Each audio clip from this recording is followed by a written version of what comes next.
सर्वप्रथम इस मंगलमय कथा का स्मरण करते हुए हम श्री गणेश एवं मंगल देव का आवाहन करते हैं, जो ग्रहों में पराक्रमी, तेजस्वी, रक्तवर्ण और धर्म के रक्षक माने गए हैं। इस कथा को सुनते सुनाते मन को शांत रखना चाहिए, हृदय में श्रद्धा रखनी चाहिए और मंगल देव के तेज का चिंतन करते हुए कथा का प्रारंभ करना चाहिए। तो अब सर्वप्रथम इस दिव्य कथा को आरंभ करते हैं। बहुत समय पहले की बात है। पृथ्वी पर एक शांत और सुखी राज्य था, अवंतिका। यह राज्य हरियाली से भरा, नदियों से संपन्न और धर्मपरायण लोगों से बसा हुआ था। इस राज्य में रहने वाला एक युवक था, धवल। धवल अपनी सच्चाई, मेहनत और सरलता के लिए पूरी नगर में प्रसिद्ध था। लेकिन उसकी एक समस्या थी, जिस काम में हाथ लगाता वह बिगड़ जाता।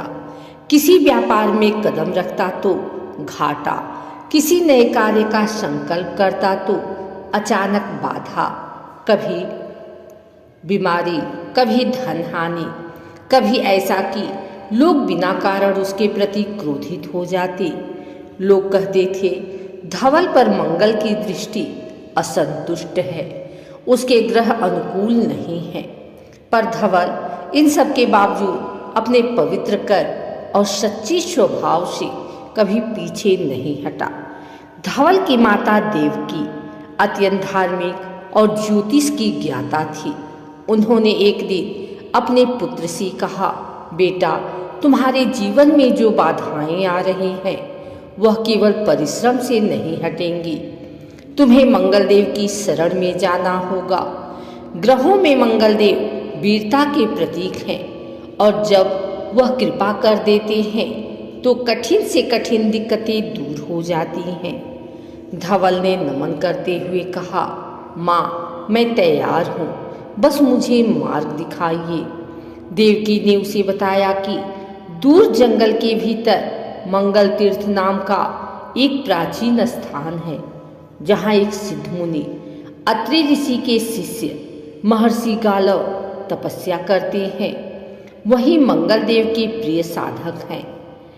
उनके निर्देश से मंगल देव की कृपा प्राप्त हो सकती है।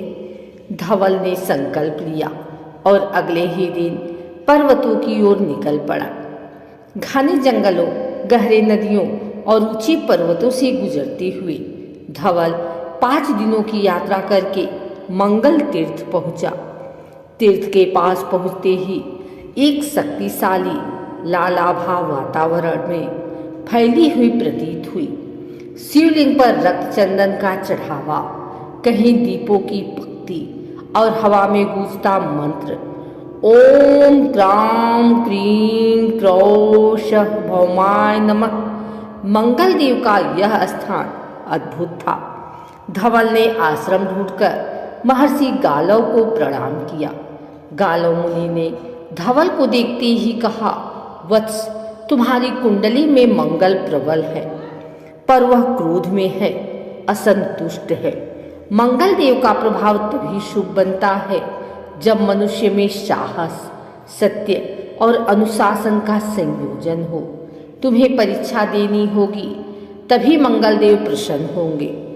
धवल ने विनम्रता से कहा, गुरुदेव, मैं प्रत्येक परीक्षा के लिए तैयार हूँ। गालव मुनि मुस्कुराए।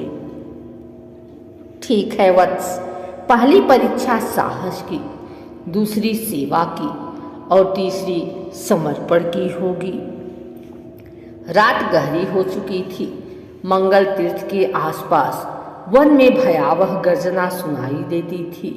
गालव मुनि ने कहा, वन में दक्षिण दिशा में एक विशाल गुफा है। वहाँ वर्षों से एक घायल सिंह पीड़ा में है। कोई भी उसके नजदीक जाने का साहस नहीं करता। तुम्हें उसकी सेवा करनी होगी। यही मंगलदेव की पहली परीक्षा है।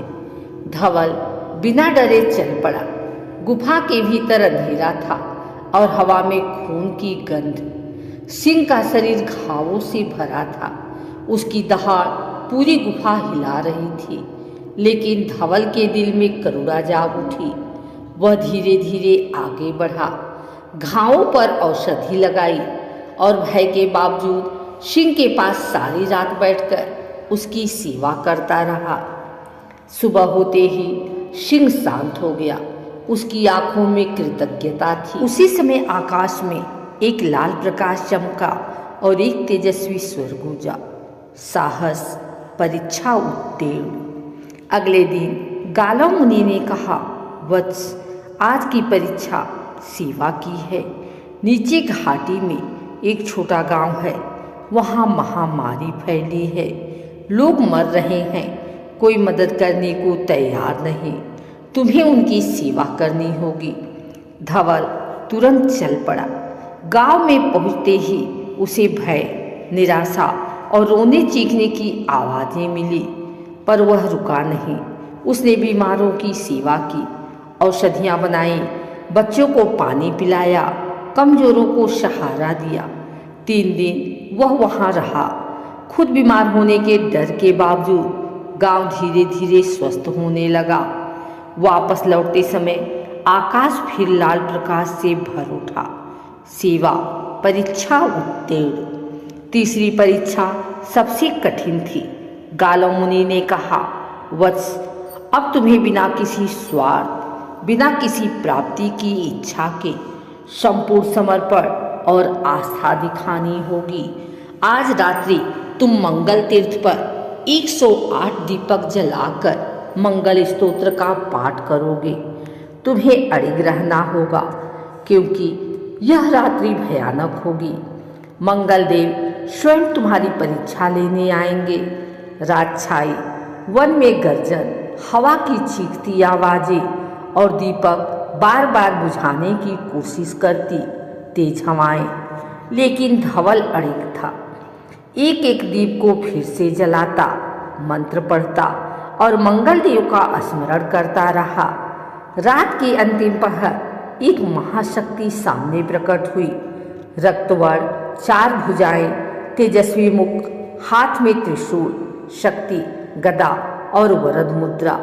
वे स्वयं मंगल देव थे। मंगल देव ने गूंजती आवाज में कहा, वत्स धवल, तुमने साहस, सेवा और समर्पण तीनों परीक्षाएं उत्तीर्ण कर ली। अब तुम्हारी समस्त बाधाएं दूर होगी। तेरा मंगल अब शुभ मंगल होगा। जहाँ तुम जाओगे वहाँ सफलता तुम्हारे कदम चूमेगी। फिर मंगल देव ने उसका मस्तक स्पर्श किया। धवल के भीतर एक दिव्य ऊर्जा का संचार हुआ। उसके मन की शंका, भय, निराशा सब जलकर समाप्त हो गए। उसके चेहरे पर लाल तेज फैल गया। मंगल देव ने आगे कहा, जब भी तुम्हें कठिनाई आए, मंत्र जपना, ओम क्राम क्रीम क्रौ शः भौमाय नमः, और मंगलवार के दिन लाल चंदन, मसूर दाल और लाल वस्त्र दान करना। तुम्हें सदैव मेरी कृपा प्राप्त होगी। धवल जब वापस अपने नगर लौटा तो उसका जीवन पूर्णतः बदल गया। जहाँ पहले बाधा थी, अब वहाँ सफलता थी। जहाँ लोग उसे गलत समझते थे, अब वहीं लोग सम्मान देने लगे। उसने व्यापार शुरू किया और सफल हुआ। बीमारों की सेवा जारी रखी, सब उसका आदर करने लगे।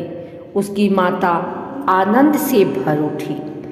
धवल ने मंगल देव के नाम पर एक विशाल मंदिर बनवाया, जहाँ लोग दूर दूर से अपनी समस्याएं हल करवाने आते थे। और इस प्रकार धवल अपने नगर का सेवक, मार्गदर्शक और महात्मा बन गया। जो भी श्रद्धा और भक्ति से मंगल देव और उनके भक्त धवल की यह कथा सुनता है, उसके जीवन से संकट दूर होते हैं, कर्ज कम होता है, शत्रु शांत होते हैं, कोर्ट कचहरी के झगड़े समाप्त होते हैं और मंगल देव की कृपा से मान सम्मान, साहस और सफलता मिलती है। मंगल देव की जय। मंगल भगवान मंगल करें।